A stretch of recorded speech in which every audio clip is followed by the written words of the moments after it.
What's up, YouTube? Welcome to the channel. If you guys have a problem with your car's heating system, which is around the corner, simple solution is in my hand, but we're gonna talk about it. A case of no heat on this vehicle. Customer says he's always seeing something on the floor, something's leaking, plus the heat dies, and every time he fills up the antifreeze, his heat starts to work, and then it dies off. Plus, when it dies off, when he's on the highway, it does give him a heat with the high RPM, but as soon as he stops, the heat just calms down. So let me show you. This could be your vehicle. Very common. This is the first thing mechanics gonna look at if you go to a mechanic shop. So why not do it yourself? Get a bottle of antifreeze. It's always good to have a spare. You never know when you're gonna need it. So this is something like this is like $12 to $20, no more than that. This one has a green antifreeze in it, or pink. Toyota's usually pink. But this is just a show and tell. We'll see what's got in it, and we'll see what's leaking, and let's see what we're gonna fix, and let's talk about what things you would check on your vehicle. What's the first thing you would look at? What's the second, third, fourth thing you would look at? And what are the symptoms? So the symptoms with this car is: one, is leaking; two, he fills up and the heat works; three, when he's driving, if the heat is not working, on local, on idle, when he's driving, the heat starts to work. That's because the pump is pushing enough antifreeze, and when it slows down, there's not enough antifreeze because it's slow. Anyways, let's take a look and let me show you a small leak on this vehicle. So let's take our camera over to the vehicle and grab this light, and we're gonna come over here. We're gonna walk over to the vehicle, and I do have the radiator cap off, and I'm gonna put it back on because I was doing a small little test on this vehicle. So customer states it's leaking. He fills up antifreeze. So the first thing I looked at was that there is a leak down there. All that down there, you can see there's a leak. There's a wet spot, and there's a line going straight down here. So pretty much these radiators will tend to leak right in the neck. So what you want to do, the first thing your mechanic would check is something that will cost you 10 to 20 bucks is your antifreeze. What you want to do is you want to pop up this radiator cap, and you want to pop this open only when the car is nice and cold. It's been sitting for an hour, 2 hours. If it's hot, it will burn you. So what you do is you twist this off. Sometimes you have to push down on it and then twist it, but take it easy because you don't want to just twist the whole neck. So what I like to do is, first of all, there's no antifreeze in there. It's like pretty much empty. It's low pretty much. So if I squeeze this, so not this pipe, upper, lower one, you should be able to see antifreeze supposed to come up as I squeeze because it's just pushing it up.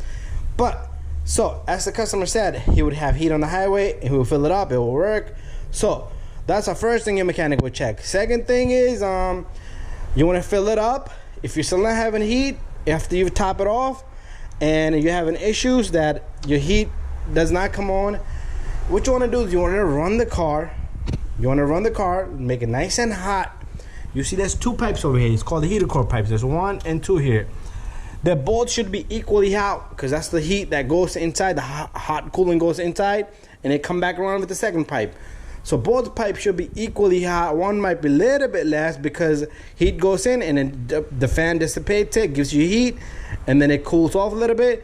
And so that's why, but the both pipes should be equally hot. If you touch it like that, you don't want to burn yourself.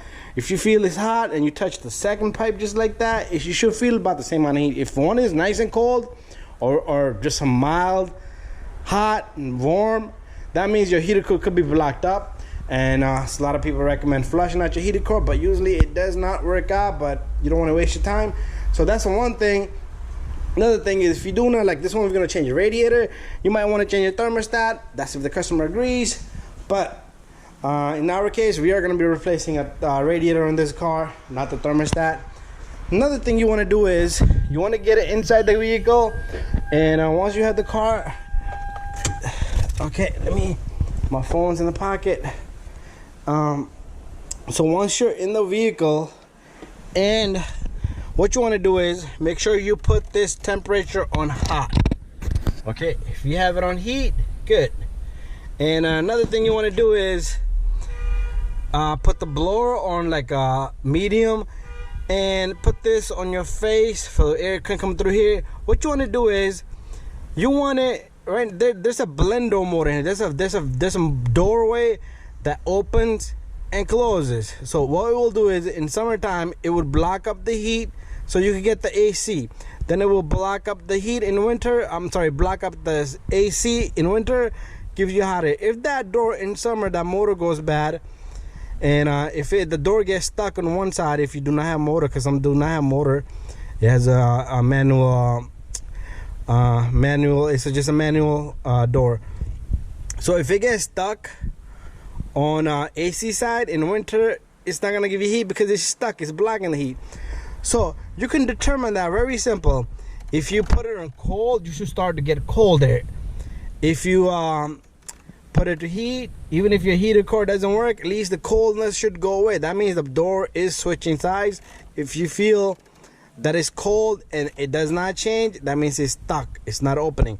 If it's stuck on heat, it could do the same thing in the winter. If it's stuck on heat, it will not go through AC in summer. Anyways, those are the few things you want to check. Thank you for watching. Don't forget to subscribe, share, and like. We will see you guys on the next one.